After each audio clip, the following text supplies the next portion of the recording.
ট্রাভেলমেট YouTube চ্যানেলের পক্ষ থেকে সবাইকে স্বাগতম জানাচ্ছি নতুন আরেকটি ভিডিওতে।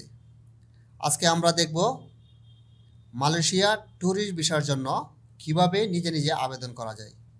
কোনো এজেন্সির কাছে না গিয়ে সব ডকুমেন্ট নিজে নিজে তৈরি করে অনলাইনের মাধ্যমে কিভাবে আমরা একটি ট্যুরিস্ট ভিসার জন্য ভিসার জন্য আবেদন করতে পারি।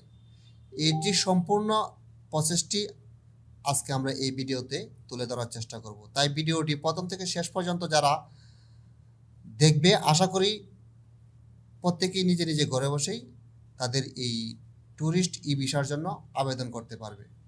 চলুন তাহলে শুরু করা যাক আজকের এই ট্যুরিস্ট ভিসার অ্যাপ্লিকেশন প্রসেসিং।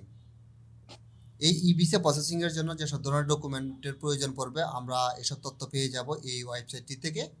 আপনারা চাইলে এই ওয়েবসাইটটি ভিজিট করতে পারেন। আমি এই ওয়েবসাইটটি ভিডিও ডিসক্রিপশনে দিয়ে দেওয়ার চেষ্টা করব।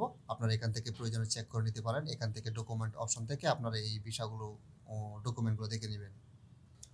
চলুন তাহলে দেখা যাক কীভাবে ডকুমেন্টগুলো আমরা রেডি করব। আমি আমার যে ভিসা প্রসেসিংয়ের জন্য আমার যে ডকুমেন্টগুলো ছিল এই ডকুমেন্টগুলো আমি রেখে দিয়েছি। আমার ভিসাটা অ্যাপ্রুভ হয়েছে এবং আমি আমার ডকুমেন্টগুলোই আপনাদেরকে দেখানোর চেষ্টা করছি।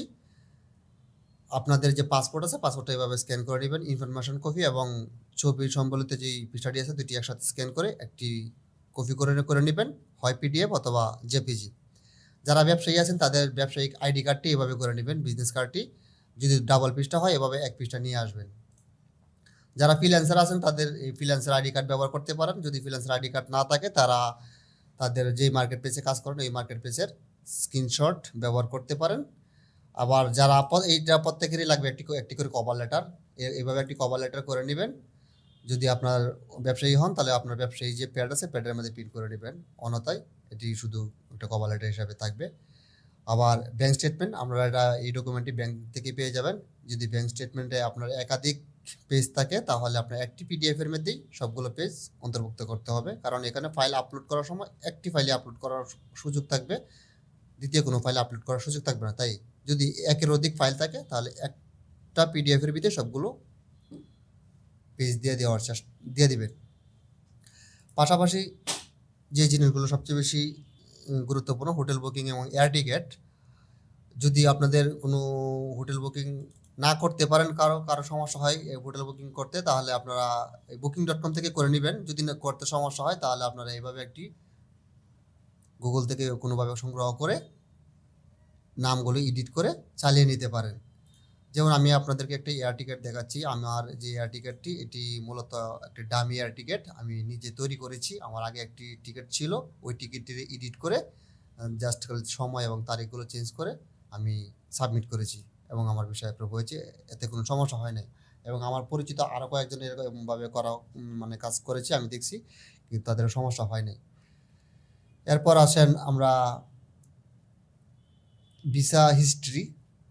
যাদের প্রিভিয়াস ভিসা বিভিন্ন দেশ ট্রাভেল করেছেন তারা তাদের যে ভিসা এবং এই এক্সিট এবং ইন বিভিন্ন দেশে যারা ট্রাভেল করেছেন তাদের এই যে শিলগুলো এবং ভিসার যে স্টিকারটা ওইটা স্ক্যান করে একটা পিডিএফের মধ্যেই অন্তর্ভুক্ত করবেন।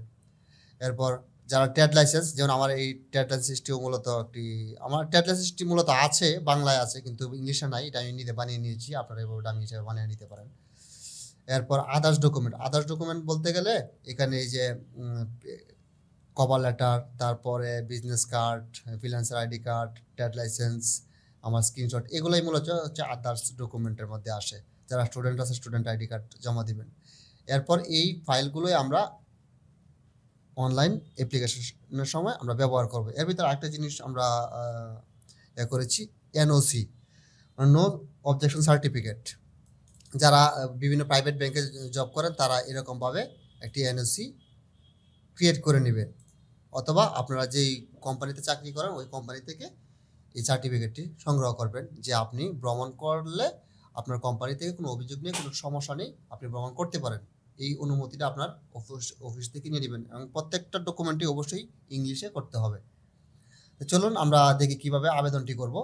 আবেদন করার জন্য আপনারা চাইলে এখানে এই ওয়েবসাইটের মধ্যে ইউআরএলটি পেয়ে যাবেন। এখান থেকেও ইউআরএলটিতে ক্লিক করে আপনারা সরাসরি ওই লিঙ্কে চলে যেতে পারেন। আপনাদের সুবিধার্থে আমি আমার ভিডিও ডিসক্রিপশনে এই লিঙ্কটি দিয়ে দেওয়ার চেষ্টা করব।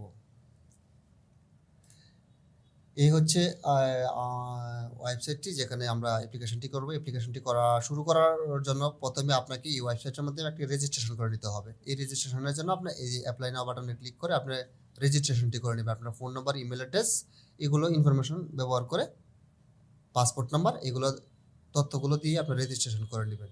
এরপর আপনাকে মেইলে একটি মেল চলে যাবে। মেল থেকে আপনাকে একটা ক্লিকের একটা অপশন থাকবে। এই ক্লিক করার পরেই আপনার সাইটটি আবার এইভাবে চলে আসবে।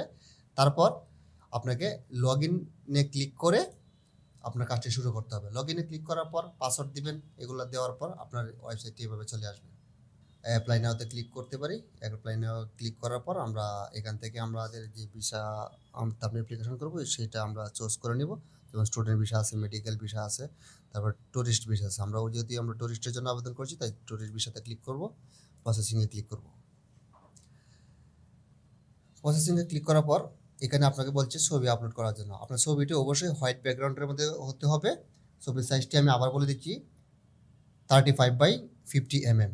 অবশ্যই 2 মেগাবাইটের ভিতরে ছবিটি রাখতে হবে, সফট কপি। এটি আপনি আপনার একটি স্টুডিও থেকে তুলতে পারেন অথবা আপনি একটা ভালো রেজলিউশনের ক্যামেরা দিয়ে নিজে তুলে নিতে পারেন। এখান থেকে আমরা ছবি আপলোড করে দেব। এরপর আমরা যে পাসপোর্টটি স্ক্যান করেছিলাম 2 পৃষ্ঠার, ওই পাসপোর্টটি আমরা এখানে আপলোড করে দেব। এরপর এখানে বলছে সারনেম, গিভেন নেম, এই নামগুলো আপনাদের পাসপোর্টের মধ্যে দেখবেন এইভাবে দেওয়া আছে। যেমন ওরা এক্সাম্পল স্বরূপ এইভাবে দেওয়া রাখছে যে সারনেম, গিভেন নেম আপনারা এবার দিয়ে দিবেন, ডেট অফ বার্থ দিয়ে দিবেন, তারপর ফোন নাম্বার দিয়ে দিবেন, জেন্ডার, আপনার ইমেল অ্যাড্রেসটি দিয়ে দিবেন, তারপরে ট্রাভেল ডকুমেন্ট হিসেবে অবশ্যই passport, international passport number, passport issue কোথায় থেকে হয়েছে, আপনার বাংলাদেশ থেকে বাংলাদেশে দিবেন, তারপর ইস্যুর ডেট এবং এক্সপায়ার ডেটটা দিয়ে দিবেন। এরপরে আপনার এখানে একটা বিষয়, এটা হচ্ছে আপনার ট্রাভেল, আপনি যে জায়গাতে ট্রাভেল করতে যাচ্ছেন ওই জায়গাতে যে হোটেল বুকিং দিয়েছেন এই হোটেল বুকিংয়ের যে অ্যাড্রেসটি আছে ওই অ্যাড্রেসটি এখানে হুবহু বসিয়ে দিবেন। আর এখানে আপনার পাসপোর্টের যে অ্যাড্রেসটি আছে, পাসপোর্টে যেভাবে আছে ঠিক সেমভাবেই এখানে ইনক্লুড করে দিবেন। এরপর এই ডকুমেন্টগুলো আপনাকে এখানে আপলোড করে দিতে হবে। আপনারা এতক্ষণ যে ডকুমেন্টগুলো দেখলাম এই ডকুমেন্টগুলোই এখানে আপলোড করতে হবে। এখানে প্রতিটা অপশনে একটি করে ডকুমেন্ট আপলোড করার সুযোগ আছে, দ্বিতীয় কোনো ডকুমেন্ট আপলোড করার সুযোগ নেই। এখানে আপনি জেপিজি এবং পিডিএফ ডকুমেন্ট আপলোড করতে পারবেন। যেখানে রাউন্ড টিকিট, আপনার যে এয়ার টিকিটটা আছে, রিটার্ন এয়ার টিকিটটা ওইটা এখানে আপলোড করে দিবেন। এরপর এখানে হোটেল বুকিংটা আপলোড করে দিবেন, এখানে ব্যাঙ্ক স্টেটমেন্টটা আপলোড করে দিবেন, এখানে আপনার প্রিভিয়াস যে ট্রাভেল হিস্ট্রি আছে ওইটা আপলোড করে দিবেন, আর এখানে আদার্স যে ডকুমেন্টগুলো আছে এখানে আপলোড করে দিবেন। দেওয়ার পর নেক্সটে চলে যাবেন। নেক্সটে চলে যাওয়ার পর আপনার এই রিভিউতে চলে আসবো। রিভিউতে চলে আসার পর আপনার যে অ্যাপ্লিকেশনটি, আপনার পুরোটার অ্যাপ্লিকেশন নতুন করে পুরোপুরি পড়ে নেবেন। সব কিছু যদি ঠিকঠাক থাকে তাহলে নেক্সট অথবা কন্টিনিউ অপশন থাকবে, ওইখানে ক্লিক করে আপনি যে পেমেন্টটা আছে পেমেন্টটা করে দিবেন। আমি সম্ভবত $30 আমার পেমেন্ট করতে হয়েছিল। এখানে বাংলা টাকায় প্রায় 3500-3600 টাকার মতো আমার খরচ হয়েছে টোটাল। এরপর আপনাদেরকে 2 থেকে 7 কর্মদিবস সময় নেবে। এর ভিতরে আপনার ওরা কোনো একটা রেজাল্ট দিবে যে আপনার যদি কোনো ডকুমেন্টের প্রবলেম থাকে, যদি কোনো ডকুমেন্টের প্রয়োজন মনে করে তাহলে আপনার কাছে চাওয়া হবে, আপনি সেই ডকুমেন্টটি আপলোড করে দিবেন। যদি না চায় তাহলে এই 7 কর্মদিবসের ভিতরে আপনাদের হয় ভিসা হয়ে যাবে, না হয় কোনো একটা সমস্যা হলে এর ভিতরে ওরা জানিয়ে দেবে। তা আশা করি আপনারা এই ভিডিওটি বুঝতে পেরেছেন। যদি ভালো লাগে আপনারা অবশ্যই কমেন্টে মূল্যবান মতামত শেয়ার করবেন। ধন্যবাদ সবাইকে। দেখা হবে নতুন আরেকটি ভিডিওতে। আল্লাহ হাফেজ।